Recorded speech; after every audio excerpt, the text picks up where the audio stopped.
श्री त्रिलोक चंद छाबड़ा। यह मेरे भारत की छोटी सी एक झांकी है। अभी तो जमीन में नींव भरी है, शीश महल तो बाकी है। मिशन आर्थिक आजादी के जनक श्री त्रिलोक चंद छाबड़ा जी का जन्म सन 1957 में राजस्थान के अजमेर जिले के एक छोटे से गांव नानसी में हुआ।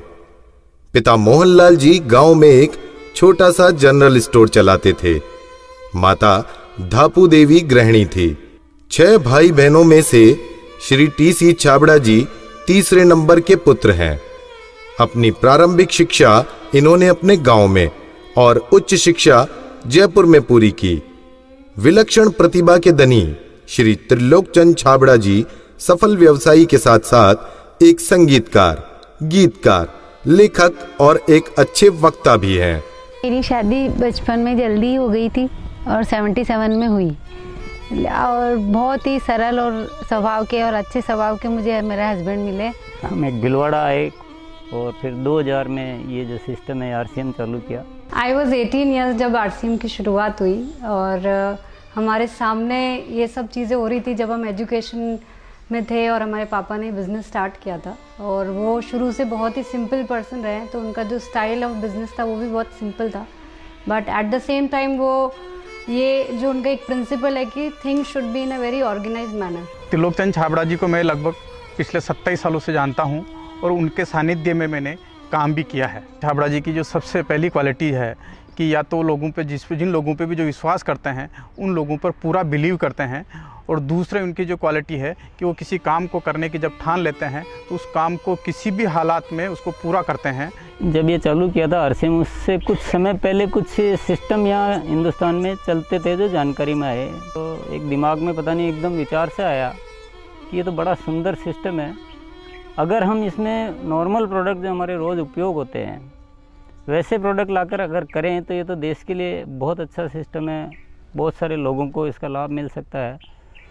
और उसके बाद एक ऐसा विचार जो अंदर पैदा हुआ तो उस विचार ने मुझे कभी रुकने ही नहीं दिया। टी.सी. छाबड़ा जी को मैं पिछले 25 सालों से जानता हूं और उनके सानिध्य में मैंने काम भी किया हुआ है। टी.सी. छाबड़ा जी की सबसे बड़ी क्वालिटी है उनके लिए काम होता है। काम छोटा और बड़ा नहीं होता, वो हर काम को उतनी ही सीरियसनेस से करते हैं, चाहे वो काम छोटा हो चाहे बड़ा हो।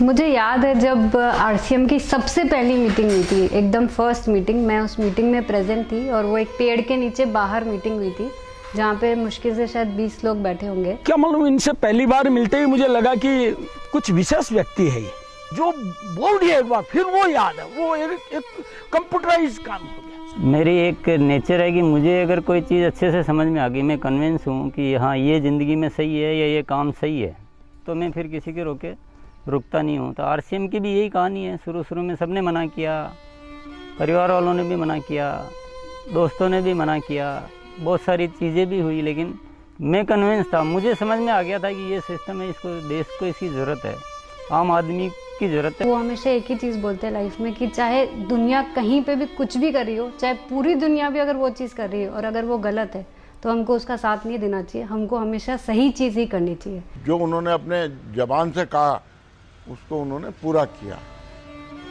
जबान के सच्चे ये उनमें मानता है। एमएलएम के नाम पर ज़्यादातर कंपनियां कुछ महंगे प्रोडक्ट लाती है उसमें और ज़्यादा कुछ उसमें से बांटने की कोशिश करती है, और हम आरसीएम में ऐसे क्यों प्रोडक्ट लाते हैं जो बहुत कम रेट में होते हैं। बहुत ज़्यादा इधर कुछ चीज़ों को हाई फाई करना या कुछ बहुत ज़्यादा हर कहीं खर्च कर देना, तो मेरे को कुछ महंगी चीज़ खरीदना पसंद नहीं है लाइफ में। तो मेरे को जो पसंद नहीं है मैं बेच कैसे सकता हूँ। हमारे हिंदुस्तान का मिशन मंगल इसका एक बहुत बढ़िया उदाहरण है कि उन्होंने उस पर्टिकुलर बजट में उनको बनाने की सोचा तो उन्होंने वो चीज़ बना कर दी। ये कोई भी वादा करते हैं वो पूरा करते हैं और इन्होंने जो सोच लिया कि मुझे ये काम करना है वो करके रहते हैं, और इन्होंने जो भी सोचा ईमानदारी से कर रहे हैं पूरा। बहुत सारी चुनौतियाँ आई इस काम को करते हुए। बहुत सारे लोगों ने साथ निभाने का वादा किया, साथ चले, काम को आगे बढ़ाया, फिर उनके मन में पता नहीं क्या लालच आया तो उन्होंने पूरा बाहर जाकर एक नई कंपनी शुरुआत की और पूरा आरसीएम पर अटैक करना चाहिए और आरसीएम के सारे लोगों को, सारे सिस्टम को तोड़ने की एक बार नहीं कई बार बार ऐसे प्रयास हुए कि जब ऐसी घटना हुई है तब आरसीएम में बड़े निर्णय हुए हैं। जो सामान्य गति से चल रहा था उसमें एक मजबूती आई, एक बड़े निर्णय लेने की ताकत आई कि अब तो इसको करके ही रहना है। वो बहुत कम बोलते हैं और बोलते हैं वो एकदम सत्य और सीमित मात्रा में। डायरेक्ट सेलिंग सिस्टम में एक बहुत बड़ी बात सीखने को मिली कि लोगों को कभी भी आप ओवर कमिटमेंट मत करो। 2011 में जो हमारे साथ में ये गवर्नमेंट का हुआ उसमें बहुत अलग हमारे पर इफ़ेक्ट हुआ उस चीज़ का कि ये भी होता है क्या लाइफ में ऐसा। और वो ये जो एक फेज़ था वो बिल्कुल बहुत कठिनाई का दौर था, बहुत ख़राब स्थिति से हमें गुजरना पड़ा। मेरे परिवार पर संकट आए और परिवार से ज़्यादा जो हमारे जो टीम है, हमारे जो इतना बड़ा हिंदुस्तान में परिवार बन चुका था, उसको सबको दिक्कतें आई। लेकिन एक मन में विश्वास था कि आखिर जो सत्य हो तो सामने आएगा। ऐसा ट्रैजिक पीरियड आया था कि पूरी दुनिया ने ही बोल सकते साथ छोड़ दिया। इनफैक्ट जो एकदम अपने बोलने के लिए होते हैं उन लोगों ने भी साथ छोड़ दिया।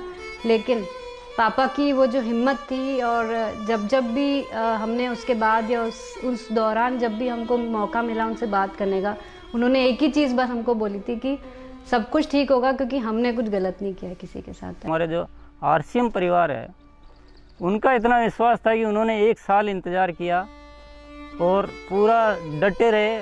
और जब उनका इतना विश्वास था तो उस विश्वास में इतनी ताकत आ गई और ये सब चीज़ें, जो भी संकट का समय था वो निकला और अब सब चीज़ें धीरे धीरे अच्छी हो रही है। ऐसे साथी मुझे इस सिस्टम की वजह से मिले। आज इतनी बड़ी सेना कह सकते हैं, इतना बड़ा परिवार कह सकते हैं देश के कोने कोने में, और उसमें इतने जो संस्कार बने हैं, ये हमारे लिए एक बहुत खुशी की बात है। इतना बड़ा व्यापार उद्योग धंधा होने के बावजूद, इतनी बड़ा साम्राज्य होने के बाद भी उनमें तनिक भर भी अहंकार या पैसा होने का घमंड दिखलाई नहीं देता है। ये उनकी सादगी और उनकी महानता को दर्शाता है। मुझे मेरे फादर इन लॉ की एक क्वालिटी सबसे अच्छी लगती है कि वो आज इतना बड़ा बिजनेस करने के बावजूद भी वो इतने डाउन टू अर्थ है कि किसी को भी विश्वास नहीं होता जब मैं उन्हें उनकी बातें, उनके किस्से सुनाती हूँ। एक छोटी सी बात ले लीजिए, अगर हम जब भी खाना खाते हैं हम डाइनिंग टेबल में बैठ के खाते हैं, पर वो आज भी प्रेफर करते हैं कि हम ज़मीन पे उनके साथ बैठ के उनके साथ भोजन करें। त्रिलोकचंद जी छाबड़ा एक व्यक्ति नहीं, आंदोलन है। उनके जीवन में उन्होंने बहुत संघर्ष तो किया ही है, लेकिन सबसे बड़ी बात उनमें है सादगी और सच्चाई।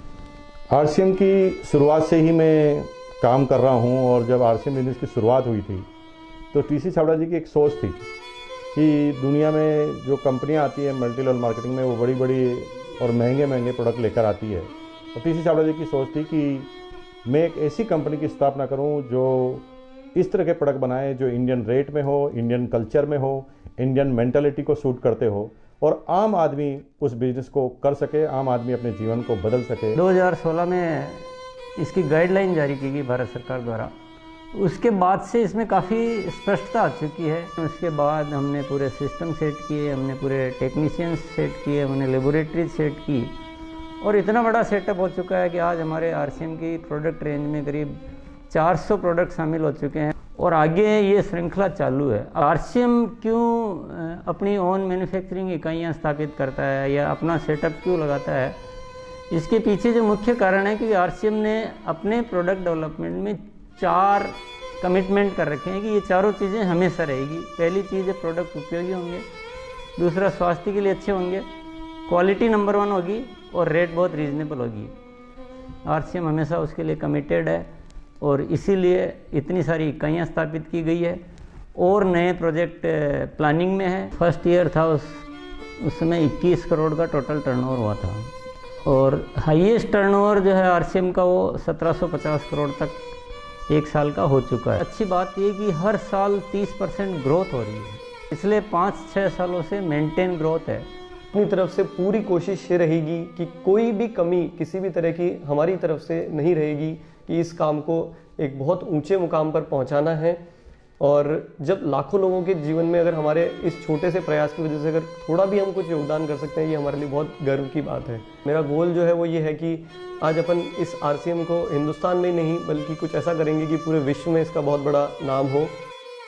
तो आइए सदी के इस महापुरुष, आर्थिक आजादी के जनक, लाखों लोगों के प्रेरणा स्रोत श्री त्रिलोक चंद जी छाबड़ा को हम सब खड़े होकर जोरदार तालियों की गड़गड़ाहट के साथ ओजस्वी उद्बोधन के लिए आमंत्रित करते हैं।